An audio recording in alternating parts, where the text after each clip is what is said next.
Hey everybody, I'm Dr. Deb, and welcome to another episode of PTSD and Beyond.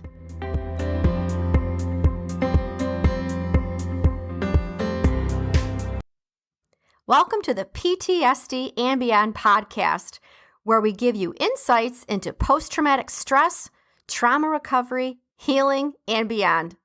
I'm Dr. Deb Lind, and in each episode, I have a conversation with a guest who will stimulate your mind, touch your heart, and connect with your spirit, and also give you a greater understanding of yourself and others on this healing and recovery journey walked by so many of us before, wounded healers with lived experience and heroes. Hopefully, we'll also provide a glimpse into possibilities and purpose, hope, and inspiration. Thanks for listening and enjoy the podcast. One last thing, guys, before we dive into today's episode, if you'd like an ad-free experience and like early access to new episodes and special events, I want to let you know you can join us at patreon.com. That is patreon.com/PTSD and Beyond. All right, let's do it.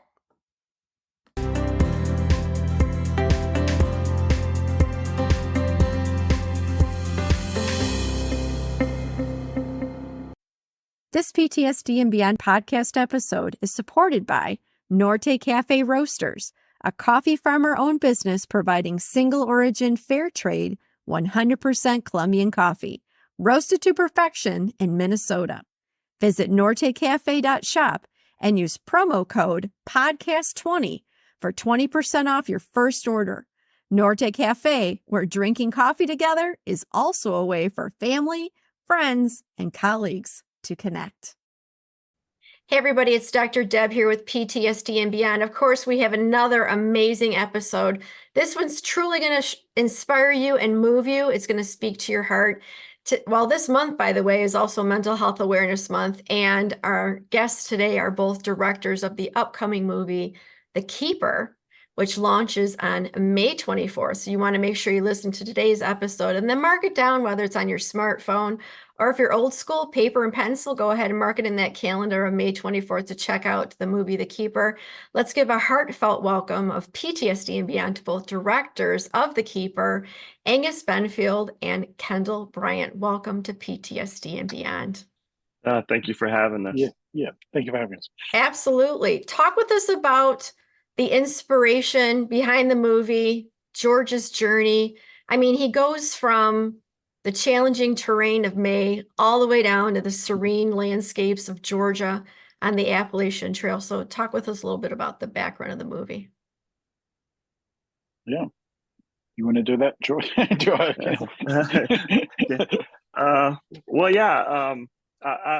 Angus found the story, the script, and he could tell you more about that process. But I was brought on as a producer, and I'd worked with Angus, on some other films. And so when this one came up, he brought me on initially as a producer, and got to actually meet Todd, the writer, and George in LA with Angus, and really got to know these guys, or start the process of getting to know them, know the story. And then eventually Angus thought having me on as a co-director could really help direct, especially the military sides of the story, keep them true, and, just the integrity of the military customs and traditions and that kind of thing. So, I think it's really going to resonate with our listening audience, especially. We have a huge veteran population, and then also active service members and their spouses. And one of the things that I did recognize, and I don't know what this is called, it's a little bio sheet, is that there are multiple layers of armed forces that participated in the production of the movie, The Keeper. So we have folks from the Army, the Marines, and then also the Navy. My dad is a Navy vet, so shout out to him. Yes. Just Absolutely. a quick one, all right. And I find it fascinating because it does support all of our armed forces, as well as maintaining the integrity of some of the customs in the movie. And can someone talk with us about the tags with the name? Because that holds an honor when someone's name is on a tag. on whether it's on uniform and then also with our fallen members. Yeah, I mean that's what obviously George has the 363 name tapes, and that's what he actually, as you can see in the poster behind me. I mean, that pack was the pack that he actually carried on in real life on the trail, and that's what Mike, as well as playing George, carrying as well. And those name tapes, there's when we first met in LA, Kenny, George, and Todd, George gave me the name tapes and the pack and everything, and holding those name tapes was a really sobering moment. I mean, it was the weight of that was quite heavy, and it still is to this day. To see that, and there's all these names were just, and this was just for 16 and a half days worth of veterans who have committed suicide, and it was just like a very, very heavy experience. And so I mean, so not only did George carry those name tapes, and then I had to carry them as playing George, and that whole experience is just, it's changed my life. It's just that awareness of the fact that these lives are going all the time. And so that it's such a strong thing. And like we share in the film that George talks about, people say, oh, why don't you just write on a piece of paper or do something? But he says, well, we wouldn't be talking about it because they're visible. There's a weight to them. They're out open. It's not hiding them somewhere. Like, we're not kind of covering this whole thing up or brushing it under the carpet. This is a real thing. And so that visible, visceral kind of reaction to these name tapes is something that not only I was feeling as a filmmaker and as an actor, but also whenever we encounter anyone on the trail in real life, and as well as in the story. So that's just a very powerful thing when they're all together like that. It's just it's a very sobering wake up call to what's really going on. 22 a day, and that's 22 too many, and those are the ones that are reported. So when I look at the data, I always say that's actually underreported. And it does change you when you work with someone. And then there's a piece of the movie too that I found very fascinating, is when George actually takes, and I know this is you playing him, when he takes the dog tag, right, and he puts it up to his mouth, and and that embracing, right, the holding it of in the hand and the squeezing it as if to give a virtual hug, right, and bringing it close to the chest. What were some of the other moments that were awareness moments that were surprising, and during, making the film, that looking back on it were pivotal moments even for self-awareness, and then even things that we would want folks to take a look at when they're watching the film? Yeah, well, for me, coming in as a war veteran, it was obviously a very important story. And every veteran we ran into, the writer Todd, of course, George, and all the veterans that are actually in the film as actors, we had several. It was a visceral kind of thing, and emotional. And they would come onto set with a purpose. They felt this wasn't just a movie, but a purpose. And the same thing happened to me in many scenes as I'm watching the director's screen. There's that moment with Nick, who plays, let's see, what's his, I'm sorry, Andrew, who plays Taz, and Nick on top of the rock with the clouds behind them. And I remember watching that director's screen as he's telling his story. And we had consulted with the real families. Of course, George knew all these families. He had gone to them to get all these different name tapes. And so these stories are based on real moments, real things that they actually dealt with. And as I'm watching the screen, I mean, I just started weeping. And I'd already been started back on my PTSD journey. And this kind of kicked me over. The film kicked me over. And, it's a very vulnerable thing, to think that you're okay. And to be quite honest, I hadn't dealt with most of it. In more than 30 years since the war, I've done very little. I grew up more in the time frame where you just kind of suck it up and you move forward. And as long as it doesn't look like it's directly affecting your life, you ignore it.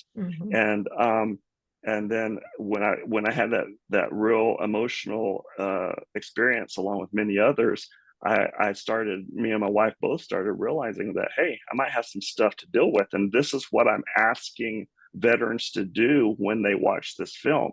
So if I can't do it, how can I expect them to do it? And so it kicked me off on my own journey. And so, yeah, that would probably be for me, some of the more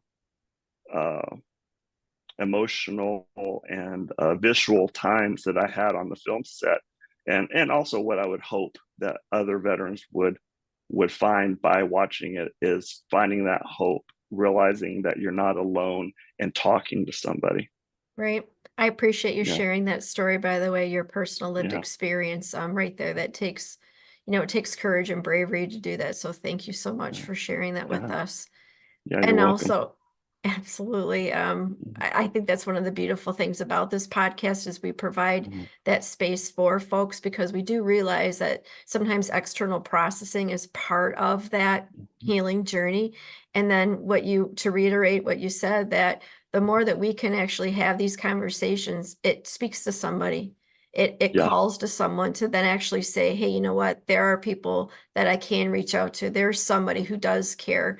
There's somebody who's Right. going to help me find some sort of resource that does provide that hope. And that was one of the biggest pieces that I saw in the movie. There were multiple, if I can just say real quickly here, there were multiple points in the movie where George would stand stationary with those walking sticks, right? And as he was planted present, he would turn and look backward, right?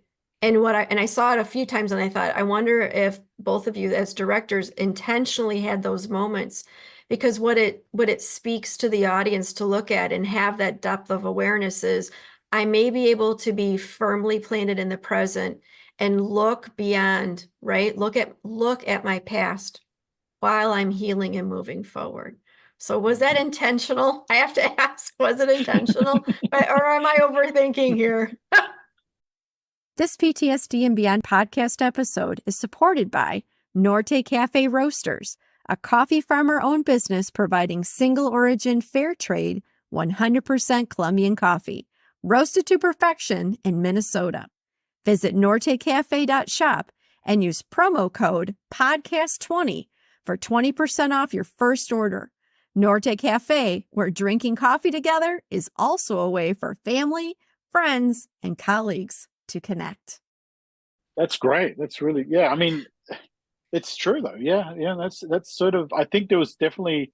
I wouldn't say I would. I mean, I'd like to say that was all intentional, but I think part of the when we're doing those scenes, I think when I was playing George, I was sort of feeling like the looking back, and even there's a little moment when the search and rescue character drops him off, and he has that look back as well. Those little moments of like concern, because he's a search and rescue guy, and he's like, I think that guy's okay. I'm not sure. Right. So there's little subtle moments, and I mean, and it's one of those films that if you watch it a few times, you start to pick up a few other things like that. But yeah, that's definitely it's a great observation, and I'm glad that sort of has come through. I think from my character's sort of point of view, trying to portray this character, is that I did feel like that looking back moment is always, yeah, there is pain back there. There's always like, I'm looking back, so there's pain, but I'm trying to keep going forward. So it's a kind of it's very similar to what you're saying, and I think that's very accurate. It's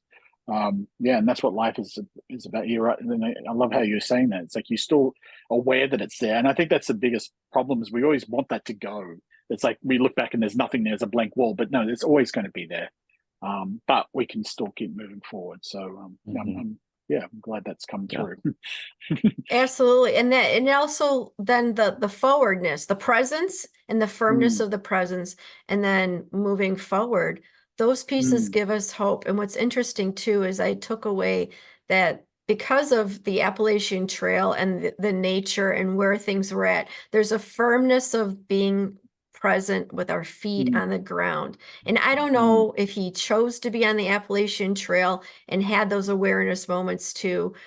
There's a lot of healing that happens in nature. There's forest bathing. I mean, there's all sorts of different types of techniques in nature. Even when the connection though with the folks on the trail, there was Mhm. still those moments of I'm connected to a community, and I'm still able to process and do what I need to do for healing for myself. Did you Mhm. experience any of those things too, playing the character? Was there any sort of, I don't want to say collective dynamic? Mm. Definitely. I mean, yeah, there's a lot of different things going on. Obviously, yeah, the trail itself, I mean, obviously there's a very spiritual kind of aspect to it. I mean, I guess it's something that exists beyond who we are and before we were here and afterwards. And again, we would meet as we were filming as well. So there was this side of just meeting people who were on the trail who really were there, not actors, but they were the real people, and hearing their story. And a lot of veterans who are just on that trail, going through that same therapeutic process. I think, yeah, obviously, yeah, going through what I think for me, for playing the character, I think I felt a lot of different aspects. I think definitely towards the end, it was getting more and more intense, and there was a very visceral reaction to the performance and stuff. And yeah, it kind of really got into my skin, and it wasn't really acting anymore. It was just being this, being on that journey myself. And Mhm. because we started from Maine, we went to Georgia. We were going on a sort of a very linear process.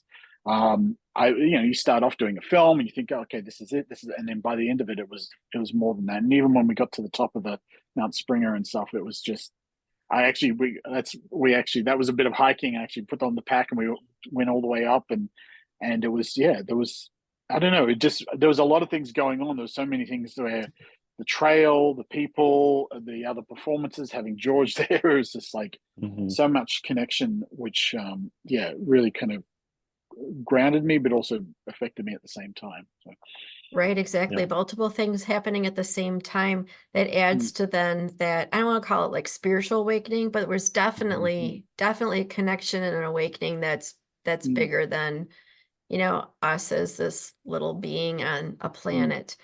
mm, What about the crew? Did anybody share anything about their journey too? I have to be curious to know, because it was so expansive that maybe some folks Mhm. that were part of the crew had similar Mhm. experiences of awareness, whether it's the struggles that veterans do carry Mhm. with them, along with Mhm. maybe things that they transformed or developed while making the film The Keeper.